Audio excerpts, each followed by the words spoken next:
ایک مشہور Islamic scholar مولانا طارق جمیل صاحب، جن کو تقریباً سارے لوگ جانتے ہیں، ان کے بیٹے غالباً عاصم جمیل، جو کل کی ڈیٹ میں ان کا انتقال ہو گیا، تو ان کے بارے میں بہت ساری افواہیں ہیں۔ جو کچھ لوگ یہ کہہ رہے ہیں کہ انہوں نے خود کو شوٹ کر لیا، کچھ لوگ یہ کہہ رہے ہیں کہ ان کے اوپر حملہ ہوا ہے۔ تو اس پورے معاملے کو میں آپ کو کیوں بتا رہا ہوں، حالانکہ میں یہ سب باتیں نہیں کرتا ہوں اور یہ نیوز سے ریلیٹڈ باتیں ہیں، لیکن اس معاملے میں میں صرف اس لیے آپ لوگوں کی خدمت میں حاضر ہوا کہ کچھ کمنٹس کے میرے پاس اسکرین شاٹ بھیجے گئے کہ کچھ لوگوں نے کمنٹس کی اور انہوں نے مولانا طارق جمیل صاحب کے اوپر الٹی سیدھی باتیں کرنا اور ان کے اوپر کیچڑ اچھالنا، یا دیکھیں جس سے اگر ہمارے کوئی اختلاف ہیں تو اختلاف کو اختلاف رکھا جائے، دشمنی نہ بنایا جائے۔ اب کچھ لوگ اگر آپ ان کے غم میں شریک نہیں ہو سکتے ہیں، شریک غم نہیں بن سکتے ہیں، تو کوئی مسئلہ نہیں، آپ ان کا مذاق بنانا یا ان کے بارے میں غلط کمنٹس کرنا یا یہ کہنا کہ اپنے گھر کا ماحول نہیں سدھار پا رہے ہیں۔ اور یہ پوری تفتیش جب ہوئی ہے نا، تو اس مسئلے میں یہ بات نکل کے سامنے آئی ہے کہ کچھ لوگ جو یہ کہہ رہے ہیں کہ ان کے اوپر اٹیک کیا گیا، ایسا کچھ نہیں ہے، بلکہ وہ ذہنی طور پر ان کو وہ بیمار تھے، بہت زیادہ ڈپریشن کے مریض تھے، تو انہوں نے اپنے ہی گارڈز وغیرہ سے گولی لے کر خود کو شوٹ کر لیا۔ تو یہ بقول ان کے بیٹے کے، مولانا طارق جمیل کے بیٹے کے، انہوں نے یہ بات کہی، تو وہ میرے پاس کلپ بھی موجود ہے، میرے پاس کلپ بھیجی ایک صاحب نے واٹس ایپ پر، اور وہ کمنٹس بھیجی جو لوگ اس پر کمنٹس کر رہے ہیں۔ تو صرف اسی وجہ سے مجھے آپ لوگوں سے اس مسئلے کو، اس بات کو کلیئر کرنے کی ضرورت پڑی کہ اگر ہم کسی کے شریک غم نہیں بن سکتے ہیں تو اسلام کا تقاضا یہ ہے کہ آپ اس کے غم کے وقت میں اس طرح کا ایسا بیہیو نہ پیش کریں جس سے یہ محسوس ہو کہ آپ اس کے غم سے خوش ہیں۔ کیونکہ اگر کسی کے اوپر کوئی اور یہ وہ مصیبت ہے، یہ وہ حادثہ ہے جو ہر بندے کے ساتھ ہونا ہے، یعنی کہ یہ موت کا ذائقہ ہر انسان کو چکھنا ہے، کل نفس ذائقۃ الموت، ہر انسان کو موت کا ذائقہ چکھنا ہے۔ تو ہمیں اگر ہمارے کسی بھی معاملات میں کسی سے کوئی اختلاف ہیں تو ان اختلافات کو اپنی جگہ پر رکھنا چاہیے، لیکن کسی کے غم میں اس پر پھر خوشی کا اظہار کرنا یہ اسلام کے بالکل خلاف عمل ہے۔ کیونکہ اسلام تو سب کو، اسلام ہر بندے کے، کوئی بھی اگر انسان غمگین ہے تو اس کو سپورٹ کرنے کا حکم دیتا ہے، چاہے وہ انسان آپ کے مذہب سے تعلق رکھتا ہو یا نہ رکھتا ہو۔ آقا علیہ السلام نے ارشاد فرمایا للجار حق،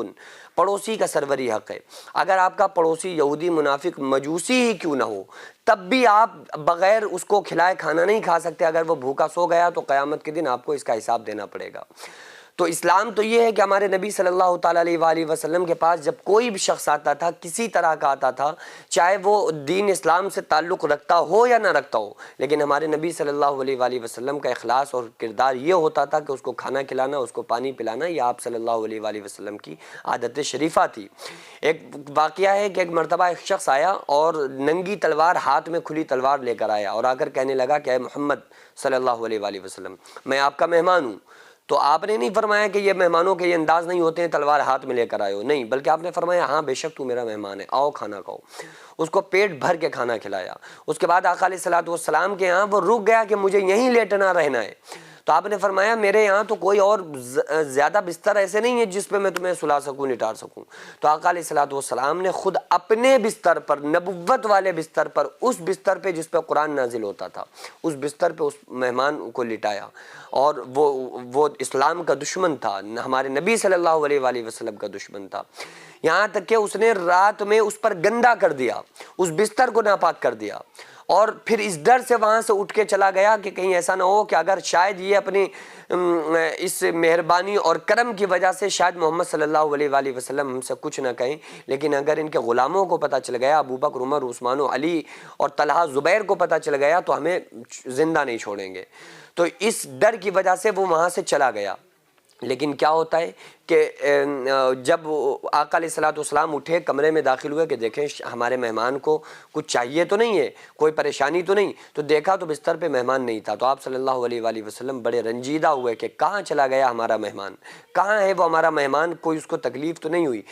اور وہ مہمان جا چکا تھا، تلوار، اپنی قیمتی تلوار وہیں پر بھول کر چلا گیا تھا۔ پھر وہ تلوار لینے کے لیے واپس آیا کہ ابھی تو اندھیرا ہی ہے، ابھی صبح نہیں ہوئی ہے، چلو ہم چل کر اپنی تلوار کو لے لیں۔ جیسے ہی داخل ہوا تو دیکھا کہ رسول اللہ صلی اللہ علیہ وآلہ وسلم اس بستر کو دھو رہے ہیں، اور جیسے ہی آقا علیہ السلام نے اس کو دیکھا فوراً آپ ایک دم خوشی کا اظہار فرماتے ہوئے فرمانے لگے کہ اے میرے مہمان، کہاں چلے گئے تھے تم؟ میں پریشان ہو گیا تھا، کہاں تھے تم، کیوں چلے گئے تھے، کیا پریشانی ہوئی؟ تو اس نے فوراً کہا کہ یا رسول اللہ صلی اللہ علیہ وآلہ وسلم، اب مجھے آپ داخل اسلام کر لیجئے۔ تو یہ نیچر تھا ہمارے نبی صلی اللہ علیہ وآلہ وسلم کا، اور یہی طریقہ ہمارے نبی صلی اللہ علیہ وآلہ وسلم نے اپنی امت کو دیا ہے۔ لقد کان لکم فی رسول اللہ اسوۃ حسنہ، میرے نبی صلی اللہ علیہ وآلہ وسلم کی زندگی اللہ فرماتا ہے تم سب کے لیے آئیڈیل سیمپل نمونہ ہے۔ تو اختلافات اپنی جگہ ہیں، اگر کسی سے آپ کے ذاتی یا شرعی کوئی اختلافات ہیں، آپ ان کو اختلافات کو رکھیے، اختلافات رحمت ہوتی ہے، لیکن آپ دشمن نہ بنیے ایک دوسرے کے۔ اور جیسا آج کل دیکھنے کو ملتا ہے کہ اسٹیجوں پر ایک دوسرے کے خلاف فتوے، ایک دوسرے کے خلاف لعنتیں، اور ایک دوسرے کے خلاف صرف اپنے یہ نہیں کرتے ہیں کہ چلو ایک عالم دوسرے عالم صاحب سے مل کے معاملے کو ڈسکس کر کے ختم کر دیا جائے، بلکہ عوام کے بیچ لا کر الگ الگ طبقوں میں لوگوں کو بانٹنے کی کوششیں کی جا رہی ہیں۔ تو میرا مقصد صرف اتنا ہے کہ اگر آپ شریک غم نہیں ہو سکتے ہیں، آپ اتفاق اگر نہیں ہے آپ کو، آپ شریک غم نہیں ہے، کوئی مسئلہ نہیں، آپ مت رہیے، لیکن کسی کے مشکل وقت میں اس کا مذاق بنانا یا اس کو اس طرح کی اس کے اوپر بات کرنا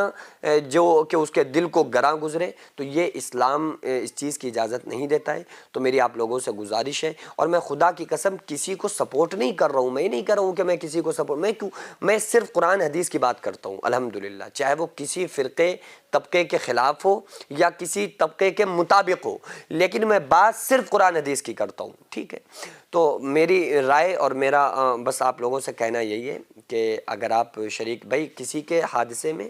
ہم شریک غم ہیں اس مسئلے میں کہ بھائی اللہ رب العالمین ان کو صبر عطا فرمائے اور ان کے گھر والوں کو صبر عطا فرمائے، مرحوم کی بخشش فرمائے، جنت الفردوس میں اعلیٰ سے اعلیٰ مقام عطا فرمائے۔ آقا علیہ السلام نے فرمایا تم اپنے مرنے والوں میں اس کی برائیاں تلاش نہ کیا کرو۔ کیوں فرمایا؟ یعنی کہ آپ صلی اللہ علیہ وسلم فرما رہے ہیں کہ برائیاں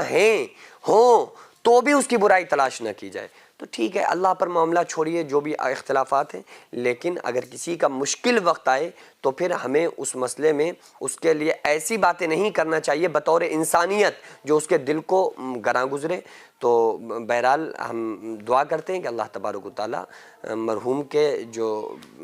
صاحب خانہ ہیں، جو گھر والے ہیں اور ان سے محبت رکھنے والے جو لوگ ہیں، اللہ تعالیٰ ان کو صبر جمیل عطا فرمائے۔ وما علینا الا البلاغ۔ السلام علیکم ورحمۃ اللہ تعالیٰ وبرکاتہ۔